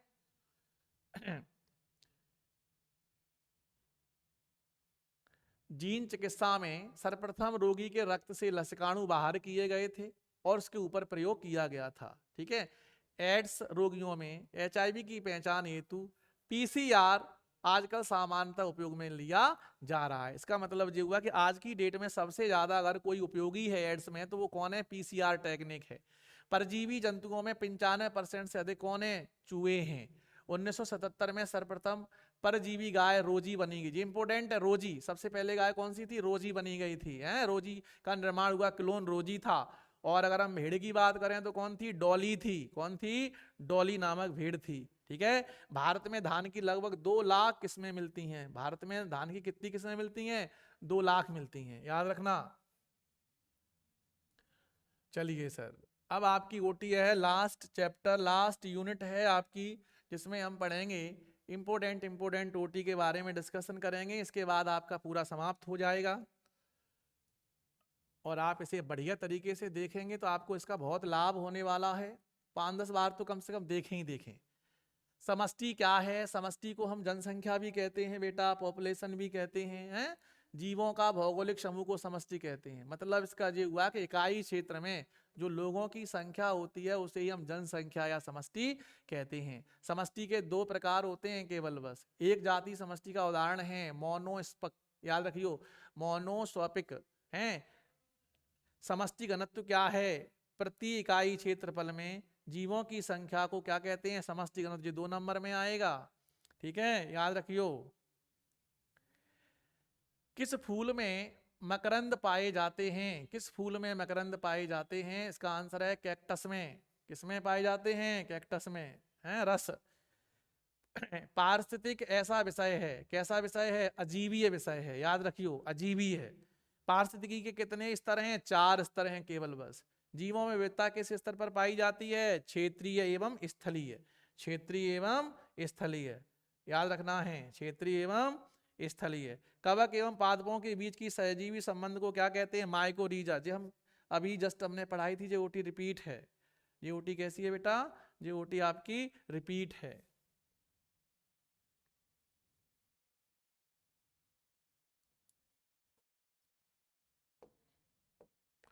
हमारी आंतों में सूक्ष्म जीव आवास है, बेजोड़ आवास है, याद रखना है। जीवों में विविधता का मुख्य कार्य है तापमान हो सकता है, जल हो सकता है, प्रकाश और मृदा, चारों कारण हो सकते हैं। उष्णकटिबंधीय मरुस्थल में कितने डिग्री सेल्सियस तापमान होता है, उष्णकटिबंधीय मरुस्थलों में कितने %, 50%। पेड़ पौधे किस क्रिया में भोजन उत्पन्न करते हैं, प्रकाश संश्लेषण, यानी पेड़ पौधे कौन सी क्रिया के द्वारा भोजन बनाते हैं, प्रकाश संश्लेषण। जीवों का अपने आंतरिक पर्यावरण को किस नाम से जाना जाता है, हेमियोस्टेसिस, इंपोर्टेंट है जी। व्यक्ति परिवेश का तापमान कितना होता है, 25 डिग्री सेल्सियस, कितना होता है, 25 डिग्री सेल्सियस होता है। मानव शरीर का सामान्य तापमान कितना होता है, 37 डिग्री सेल्सियस या 98.4 फ़ारेनहाइट होता है। प्राणी एवं पादप स्वरूपी को क्या कहते हैं, कॉनफॉर्मस, याद रखियो इंपोर्टेंट है। जीव एक किस प्रकार का गुण होता है, आकार की और व्यवहार की, कैसा होता है, आकार की और व्यवहार की होता है। अगला क्वेश्चन तो इतना इंपॉर्टेंट है कि हर परीक्षा में पूछा जाता है और को आए भी ना। विश्व पर्यावरण दिवस 5 जून को मनाया जाता है। सहजीविता का वर्ण क्या है, मटर भी है, राइजोबियम भी है, माइकोरीजा है, बहुत सारे हैं। एक ऐसे पौधे का नाम बताइए जो उभयचर हो, रेनन कुलेसी कुल के पौधे या ब्रायोफाइटा। जाति बहुरूपता का उदाहरण मधुमक्खी, इंपोर्टेंट है बेटा। जाति बहुरूपता का उदाहरण क्या है, मधुमक्खी है। चंदन किस प्रकार का पौधा है, आंशिक मूल परजीवी। आंशिक मूल का मतलब होता है ये दूसरे की जड़ से केवल पानी लेता है बस और अपना भोजन बना लेता है। मैंग्रोव पौधे होते हैं पूर्ण मूल, पूर्ण मूल का मतलब होता है पूरी तरह से जड़ पर निर्भर रहते हैं। स्वतंत्र जड़ वाले मुक्त पलावी पौधे क्या कहलाते हैं जी, इंपोर्टेंट है। बोल्फिया क्या है, बोल्फिया इसका एग्जाम्पल है, ये आ सकता है एग्जाम में। किसी एक मैंग्रोव पौधे का नाम बताओ, Rhizophora, very very important. Rhizophora से संबंधित ओटी तो पूछी ही जानी है। राइजोफोरा एक तरफ मैचिंग में लिखा होगा, दूसरी तरफ लिखा होगा आपका मैंग्रोव पौधे हैं, लवणोद्भिद पौधे, हेलोफाइट्स लिख कुछ भी आ सकता है।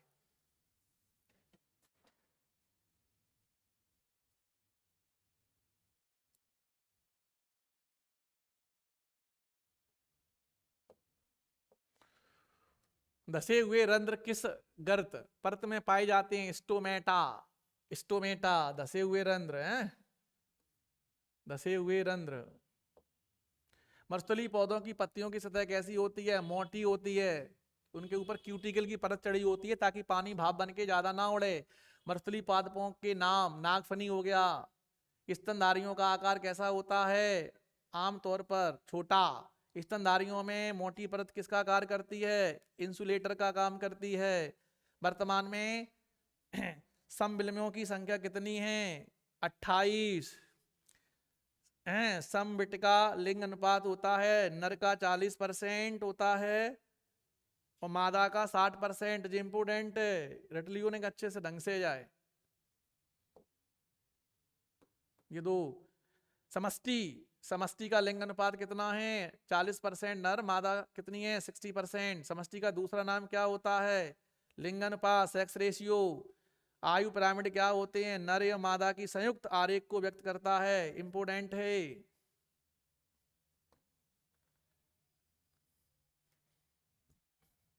20 स्लाइड आपकी कंप्लीट हो गई हैं, थोड़ा सा इसे डाउनलोड होने दो, ठीक है। आप कम से कम इस वीडियो को बार बार देखेंगे तो आपको इतनी सारी ओटी कंफर्म हो जाएंगी कि इससे आपको बड़े फायदा होने वाले हैं। इससे आपको 2 नंबर के भी क्वेश्चन मिलेंगे, 1 नंबर के ही मिलेंगे, जहाँ तक है 3 नंबर का भी मिल सकता है। और ओटी तो आपको मिलेंगी ही मिलेंगी, fill in the blanks, matching वेचिंग सारी चीजें आपको तैयार मिलेंगी, आप बिल्कुल चिंता ना करें, बिल्कुल। अब हम इम्पोर्टेंट इम्पोर्टेंट कुछ ओटी के बारे में डिस्कशन कर रहे हैं, इसलिए आप लोग अच्छे से समझें इसे। देखो, बाघ एवं चिन्ह तथा गुटिकाएं मूल आधारित हैं पैलेट पर, काय पर हैं, पैलेट पर हैं। एनसीईआरटी की वर्डिंग है ये, पैलेट पर। जन्म दर क्या है? जन्म दर मतलब समष्टि में जन्म लेने वाले जीवों की संख्या है। मृत दर क्या है? प्रति वर्ष मरने वालों की संख्या। उत्प्रावासन क्या होता है? समष्टि के दौरान आवास छोड़कर कहीं और चले जाएं। लाइकेन बनते हैं कवक एवं शैवाल। एलोवेरा पौधों किस श्रेणी में रखा जाता है? मरुद्भिद पौधों में। इंपोर्टेंट है, ठीक है। लिंग अनुपात किस प्रकार का गुण है? व्यष्टि गुण होता है। किन्हीं दो ऐसे पदार्थों के नाम लिखो जिन्हें पौधे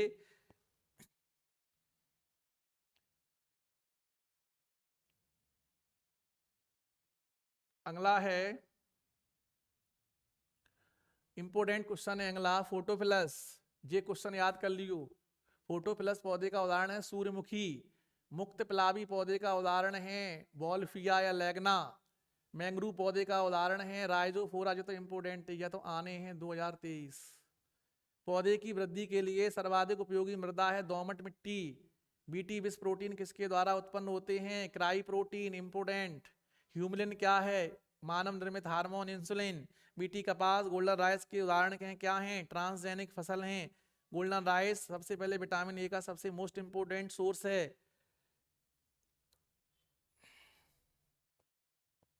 मानव निर्मित अन्न क्या है? ट्रिटिकेल। सुनहरे चावल में कौन सा विटामिन है? विटामिन ए।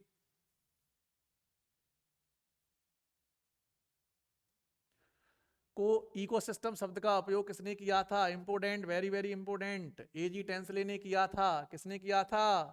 एजी टेंसले ने किया था। इकोसिस्टम किसने किया था? एजी टेंसले ने किया। पार्श्विक तंत्र में ऊर्जा का प्रभाव कैसा होता? एक दिशी। इंपोर्टेंट। झील वृक्ष के पार्श्विक तंत्र का पिरामिड हमेशा बनता उल्टा। इंपोर्टेंट। वन पार्श्विक का पिरामिड बनता सदैव सीधा। इंपोर्टेंट। मनुष्य होता है सर्वाहारी। चरम अवस्था पाई जाती है अंत में। पारिस्थितिक तंत्रों में ऊर्जा का प्रमुख स्रोत सूर्य का प्रकाश। इंपोर्टेंट। पृथ्वी पर कार्बन का भंडार कितने प्रतिशत? 0.03%। ऊर्जा का पिरामिड मोस्ट इंपोर्टेंट। ऊर्जा का पिरामिड हमेशा एक रेखी होता है और सीधा बनता है। ये इंपोर्टेंट है। ऊर्जा का 10 नियम किसने दिया? लिंडरमान ने दिया। एक सरब बच्ची प्राणी का उदाहरण क्या है? मनुष्य। मनुष्य सर्वाहारी होता है, सब कुछ खा जाता है।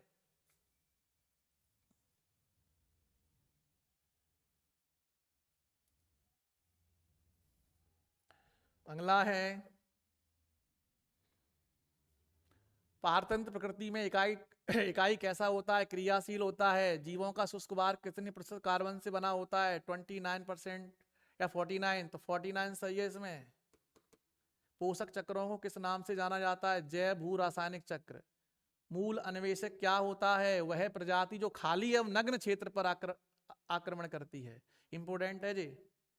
जलारंभी अनुक्रमण किस क्षेत्र में होता है? जलमग्न क्षेत्र में, जहां पानी भरा हो। द्वितीयक उपभोक्ता का एक नाम लिखो। केंचुआ। इंपोर्टेंट। एक पिरामिड में कितना मिलियन पादपों को उत्पादन होता है? 6 मिलियन। ऊर्जा प्रवाह का स्थानांतरण कितना होता है? 10%। इंपोर्टेंट है बेटा जी, 10%। उपभोक्ता का दूसरा नाम क्या है? परपोषी। उपभोक्ता का दूसरा नाम क्या है? परपोषी होता है।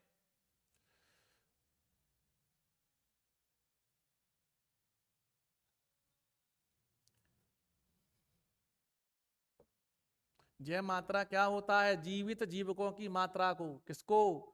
जीवित जीवकों की मात्रा को जय मात्रा। ठीक है। द्वितीयक तृतीयक उपभोक्ता। प्राथमिक द्वितीयक तृतीयक उपभोक्ता का नाम। प्राथमिक घास हो गई, द्वितीयक टिड्डे गाय हो गई, तृतीयक पक्षी मछलियां। ऐसा नहीं पूछा जाता है। उत्पादक क्या होते हैं? जो उत्पादन करते हैं, सूर्य के प्रकाश की उपस्थिति अपने भोजन का निर्माण करते हैं। अपरदहारी जैसे केंचुआ मिट्टी को खाता है। पृथ्वी के धरातल का भाग लगभग समुद्र द्वारा ढका होता 70%। कितना परसेंट? 70%।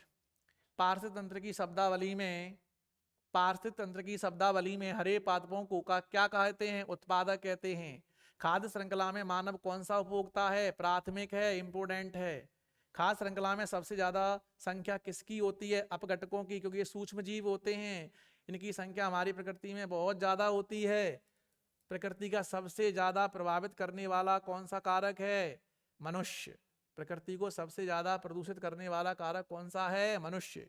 जीव समष्टियों किसे कहते हैं? सरल है, एक भौगोलिक क्षेत्र में पाई जाने वाली उपस्थित लोगों की संख्या।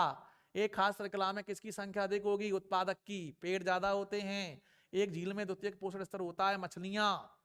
द्वितीयक उत्पादक कौन से होते हैं? उदाहरण बताइए। शाकाहारी और शाकभक्षी। शाकाहारी और शाकभक्षी।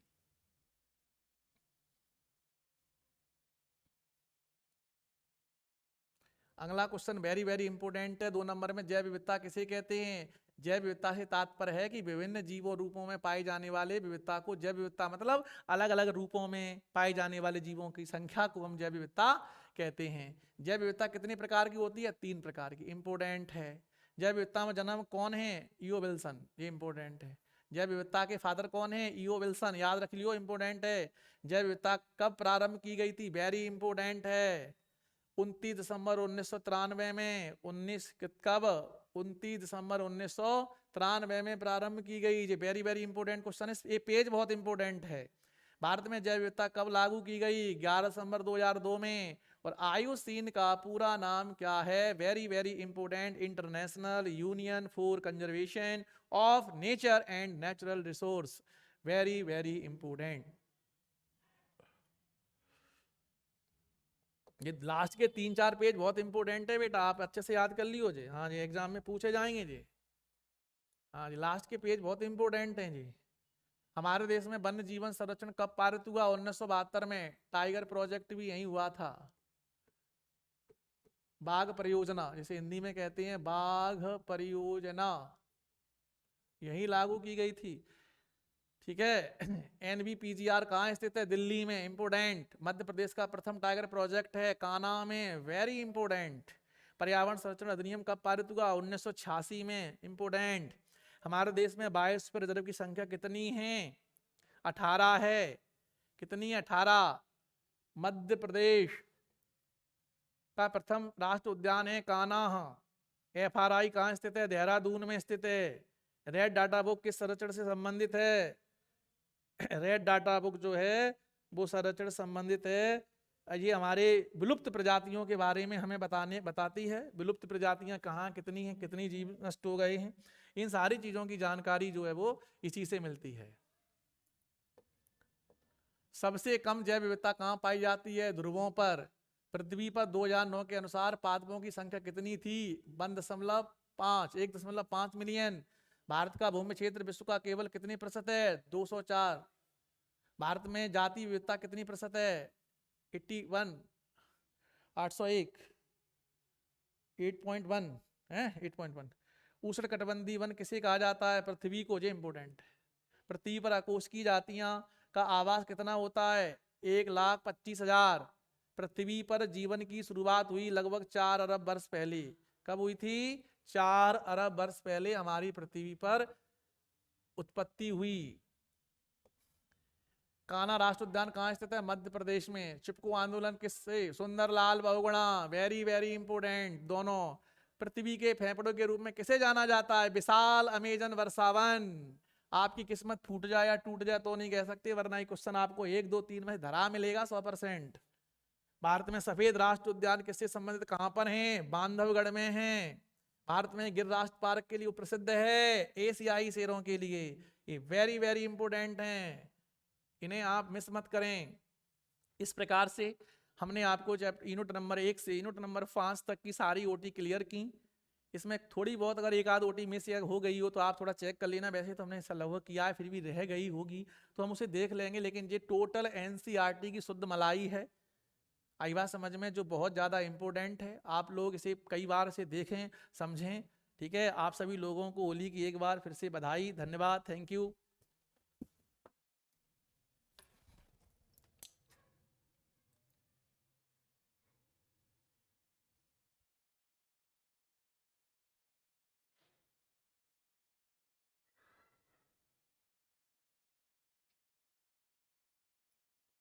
हेलो।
वहाँ पे लिख के आ रही है। अब आप स्टॉप लिखिए इधर वहीं पे।